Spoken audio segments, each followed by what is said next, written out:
semua, welcome back to Yunus Education. Pada video kali ini, kita akan membahas update tenaga honorer. Namun, sebelum lanjut ke video, jangan lupa like, komen, subscribe, dan aktifkan lonceng notifikasinya agar tidak ketinggalan video terbaru dari kami. Oke baik, langsung saja mari kita simak video berikut. Pada tahun 2024, pemerintah Indonesia telah mengambil langkah besar dalam membuka peluang bagi para honorer untuk menjadi aparatur sipil negara tanpa melalui ujian seleksi. Kebijakan ini melibatkan implementasi database pengangkatan honorer menjadi ASN tanpa tes. Kebijakan ini diambil sebagai upaya untuk mengakomodasi jumlah honorer yang cukup signifikan di berbagai instansi pemerintah.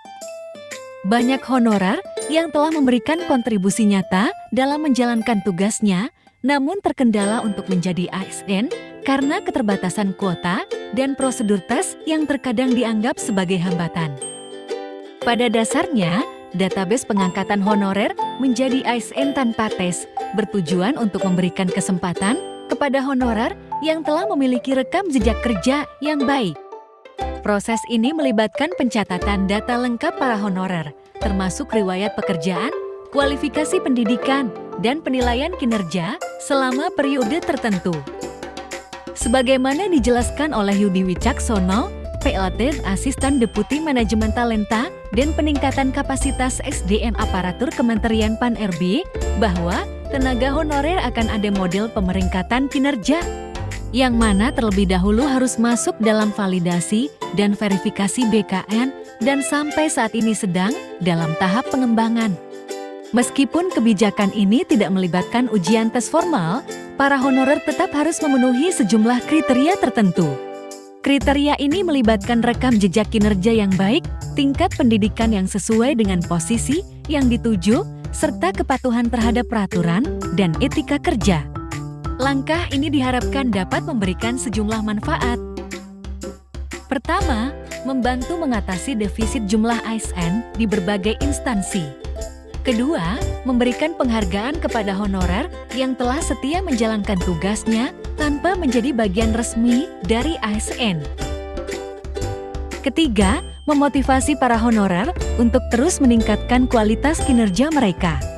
Meski demikian, kebijakan ini tidak lepas dari tantangan dan kritik. Beberapa pihak berpendapat bahwa tanpa ujian formal, integritas dan kemampuan calon ASN mungkin sulit diukur secara objektif. Oleh karena itu, implementasi kebijakan ini perlu dilakukan dengan cermat dan dilengkapi dengan mekanisme evaluasi yang baik. Database pengangkatan honorer menjadi ASN tanpa tes pada tahun 2024 mencerminkan langkah progresif pemerintah dalam merespons kebutuhan tenaga kerja ASN yang lebih fleksibel. Meskipun kontroversial, kebijakan ini memiliki potensi untuk memberikan dampak positif jika dilakukan dengan teliti dan mempertimbangkan semua aspek yang terlibat. Seiring berjalannya waktu, kita akan melihat dampak nyata dan perubahan dalam struktur pegawai negeri di Indonesia.